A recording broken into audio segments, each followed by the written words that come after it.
நம்ம Ashwin sweets and snacks export பண்றதுக்கு 7373041434 மற்றும் www.ashwinsweets.com கான்டாக்ட் பண்ணுங்க. சென்னையில் சைபர் கிரைம் போலீஸ் என கூறி இளைஞரை கடத்திச் சென்று பணம் கேட்டு மிரட்டியதாக சட்டக்கல்லூரி மாணவர்கள் 3 பேரை போலீசார் கைது செய்தனர்.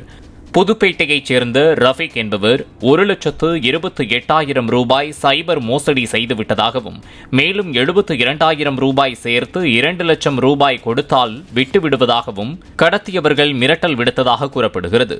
புகாரின் பேரில் 15 நிமிடங்களில் எழும்பூர் நிலையம் அருகே கடத்தியதாக கூறப்படும் 3 பேரையும் போலீசார் கைது செய்தனர். சைபர் மோசடி மூலமாக கடத்தப்பட்ட கும்பலைச் சேர்ந்தவர்களின் வங்கிக் கணக்கில் இருந்து கடத்தப்பட்ட ரஃபீக்கின் வங்கிக் கணக்கிற்கு பணம் பரிமாற்றம் செய்யப்பட்டதாக கூறப்படுவதால் ரஃபீக்கும் மோசடியில் ஈடுபட்டாரா என்ற கோணத்தில் போலீசார் விசாரணை மேற்கொண்டு வருகின்றனர். நம்ம Ashwin sweets and snacks export பண்றதுக்கு 7373041434 மற்றும் www.ashwinsweets.com கான்டாக்ட் பண்ணுங்க. பிளே ஸ்டோர் மற்றும் ஆப் ஸ்டோரில் இருந்து பாலிமர் செயலியை QR கோடு மூலம் பதிவிறக்கம் செய்யுங்கள். செய்திகளை உடனுக்குடன் பெறுங்கள்.